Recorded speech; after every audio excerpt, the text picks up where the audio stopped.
Good morning, my powerful MVP family. Good morning, good morning. All right, so as you see outside, today will be rainy, stormy. See, no sun out. It's almost 8 o'clock, and it's dark. It's dark. It is so dark. But we're thankful, guys. So I always say that it doesn't matter. Um, it doesn't really matter what the day looks like or what's going on in our lives. But if we can wake up with a thankful heart and just keep going, this is what the classroom looks like when the kids leave in the evenings. All the chairs are up. And yesterday I was so impressed with how many kids actually brought their things back. So my plan was, this is just, because my thought today is about how they come with anger and no empathy. And then what? So we have finished our first module on integers.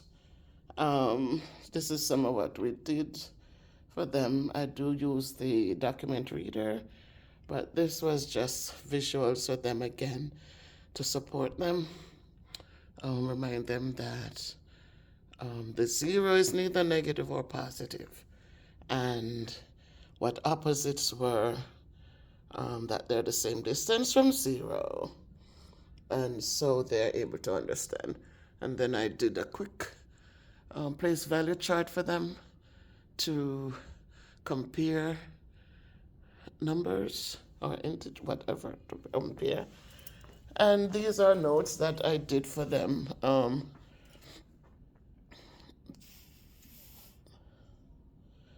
These are notes that I did for them to support them, so they all should have that in their notebooks. So the integer concept, we only had 3 lessons in this. Yesterday we did the review, and today we are actually going to do the assessment. So again, I tell you guys, as I said, this is what I like to do. I like other things that I will try to see how best to incorporate them. But for right now, I really enjoy teaching 6th grade math. And as we move forward, I will be, I don't know if I'll become better. I don't know how much better. The new principal, well, he's just a sub, but he's interesting. He loves my classroom. But as I said, look, we get paid to do our jobs, just do our jobs. We can't sit and complain about how much we make or how much we don't make. We make the choice to do this kind of work. And so we know the reason why we did. We had options. And so we know why we got stuck in the classroom with kids. I think my highest number is 19 so far, but kids keep coming. And I feel good when they come and they're motivated, they want to learn. This year we have a better group, keeping our fingers crossed, because the honeymoon period, we're still in the honeymoon period. We still have a little drizzle of things that need to be fixed. And as I say that, let me get to the reason why I say they come to us with the anger and without empathy for others. Yesterday I had a situation in here, and I've prayed, guys, and I thank you guys who are praying me up and helping me to be more, to be softer. I don't want to be softer. I just want to be able to, don't let everything don't let things make me more disappointed than understanding. I hold kids accountable because, as I say to them, you're getting older. You will be out there in society, mingling with all sorts of people. And so you have to understand that 2 eyes to observe a lot, 2 ears to just listen, and 1 mouth. It's not every time you need to scream at somebody because they're different. We don't need to do that. When I went to music to pick them up, there was some conflict there because I have a kid. And as he said it out loudly to them, I have special needs. But it seems like most of the kids were tolerant, but this one boy, so I went pick them up, and when I realized that something was going on, and the little boy came up, it was on the line like the 4th person, and he was agitated, and he says, none of them like me. They don't like me. And I said, but I like you. And I said, come walk with me. So I said, can I hold your hand? And he says, yes. So I took him out the line, so he was on my left, and we walked to class beautifully. And he came in, and I told him he's going to sit in the front with me. And so I have 2 square tables I bought, and I put him there in the front so he wouldn't be in the midst of the other kids. But putting him there, I don't know if it is the wrong thing I did, but while they were doing their review of what we did in the lessons, I heard something.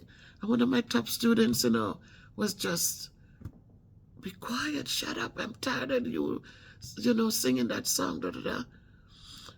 And so I said, what's going on? And he said, it's him. And just, so the other kids did not, some of them were kind of saying, yeah. Even last year in class, I said, but this is a different year.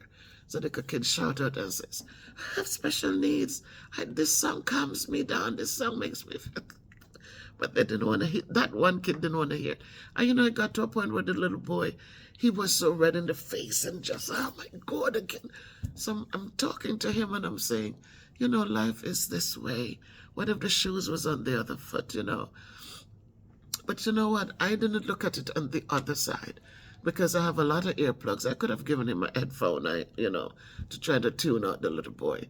But just the way he was behaving and refusing to even give the kid a chance. And I say, you're in 6th grade now.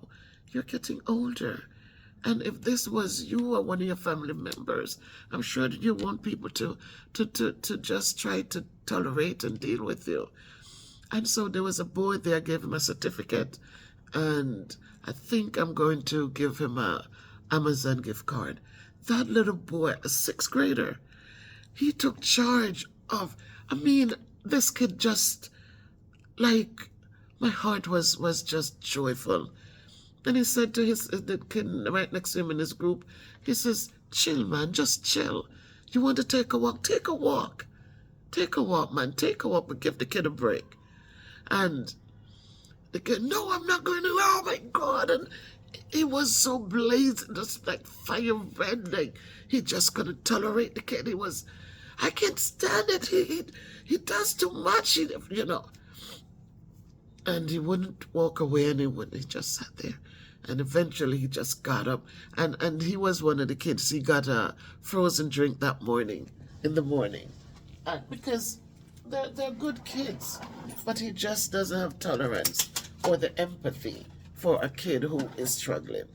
And so he got up, he knocked over the desk. And I didn't even get mad. I didn't even call the security for him. I just stood there and I commended the young man who was asking him to just take a break, take a walk, just breathe, just chill.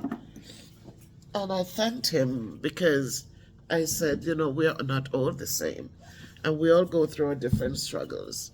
And so I thanked him for understanding. I left my water bottle. So that goes to the garbage. So then I had to keep them for recess. We call it flex time. It is a chance they get to go outside and play, or we have them inside and they'll get to we'd play games or, whatever. So I had them. And because when we left for lunch, my coach had walked in. I was so lucky. He walked in and says, Beverly, you know what? You offered your room for for our meetings in the evenings, all the teachers, the math teachers to meet in my space. I did it because we have the back entrance here. Soon as we're done, we just walk out. Instead of being upstairs and have to come downstairs and have to come back around here for my book bag. So he came by, he says, I'm giving the math teachers lunch today, so I came to check in. I said, no, I brought lunch today. And he was right in the midst. He came just in time when we were leaving. So the kid was outside and still he was saying, see, he's quiet with you. Why can't he be quiet with when I ask him to be quiet? So I'm listening to the little boy next to me, with the one they were bothering, and he says, they don't want the beast to come out because I punch hard. It was, and I'm saying, thank God we didn't get to the punching. So now I'm talking to him, and my coach kept the other boy and says, maybe you need a moment before you join the class. So at lunchtime, after lunch for their flex time, I kept the kids who lost that privilege to go out. And he was one of them who came in. And another thing that warmed my heart, as he sat in here, he had two sisters. I had one of the sisters last year, bright young lady. And they're knocking the door, and I looked out and I said, you need a teacher in order to come in here. And she says, no, he's my brother. And I said, what? The two girls? And I said, yeah, he's our brother. And I think one is a step and one is a real brother. And I let them in. And my God, to see how those kids came in. Usually kids get in trouble. And you have the sibling would come and, my mom is going to come up here because whatever. But these two young ladies came in and they were talking to him and encouraging him to learn, practice to become. Good morning, Roger. Welcome back. We missed you yesterday. And just encouraging him. And I felt so good inside. And I thanked them and gave them an incentive and tell them what they did was just epic. It was just awesome. So this morning I say to us guys, teach our children and not only to be kind, because they might think sharing a pencil, sharing, things is kindness, but also understanding the differences of people, this trial some kids are going through, that it's necessary to. Because in all things, what happened to one can happen to many of us. And so teach them to be tolerant, to be patient. Teach them those virtues also. So this morning I'm here, and as I said, it's cloudy, the rain is going to come soon. I think there will be lightning and thunder, but my door closes, so I'm hoping it will pass before we switch for the next class. And I'm here with a grateful heart. I am here just honestly hoping that all of you, wherever you are, that you will make it a good day by choice. I thought about it again this morning. I said, some of you might only have enough for one meal today. So select the part of the day that you want to have that one meal, and so that you can feel content. So love I send you, and just stay blessed. If it can't be good, be careful. Walk good, do good. Good morning, Kendall. I see that, Kendall. So excited. I'm so happy when they come in and they're glad to come. This is what I'm talking about. If we work with our children, they're filled with greatness. They're filled with power. Let's encourage it. Let's find a way to pull it out as we build the love and the empathy and all those good things in them. I love you guys.